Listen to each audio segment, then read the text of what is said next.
Most humans are social creatures. In the same way animals live in herds to feel safe,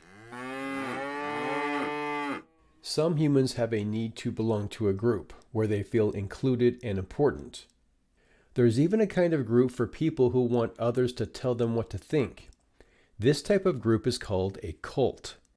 A cult can be easily controlled by a leader telling the members what their opinion should be about any current event.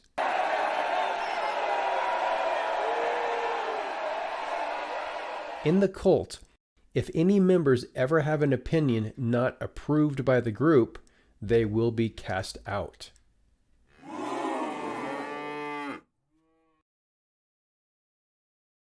Besides the opinions on current events, a cult has an underlying, unifying belief that's more important than any other belief. This underlying belief becomes the religion for the cult. The religion for the cult that has taken over the West is called AntiWhiteism. AntiWhiteism is the desire to attack, insult, humiliate, and erase Western kind. Good people should care about this anti-white behavior because it is beneath human dignity to treat anyone with the reckless hate that is shown towards Western kind. A world without Western kind would be a world of ugliness and dysfunction. So what can be done about this? There is a way to penetrate the anti-white religion of the cult and communicate with its members. The anti-whites were sucked into the cult through the use of language. Carefully constructed words that directly manipulated their emotions and made the anti-white lies attractive to them.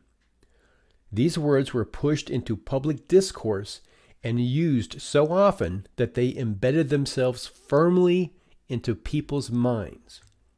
Tolerance, diversity, vibrancy, equality, equity, inclusion, privilege, minority, reparation, African American, Native American, Asian American, Muslim American, fill-in-the-blank American, cisgender, transphobic, hate speech, microaggression, far-right, supremacist, colonizer, racist, fascist, Nazi, extremist, nationalist, domestic terrorist.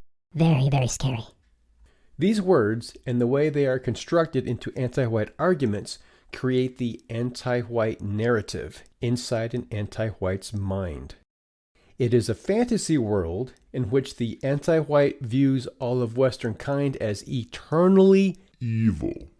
In order to shift an anti-white's mind from their fantasy world into the real world, they need to have the psychological tools to do that.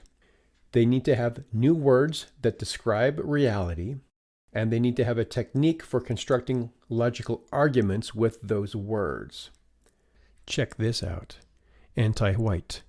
Anti-white narrative, Western kind, biospirit, white erasure, white well-being. Here's an example. You are a racist because you care about white people. Don't ever use that word around me. That is an anti-white slur. If you want to talk about the well-being of white people, we can do that, but don't ever use that word again. Using these words and logic for constructing arguments is called going free because the psyche of the speaker and recipient go free from the anti-white narrative. That is how we can eradicate anti-whiteism, one person at a time.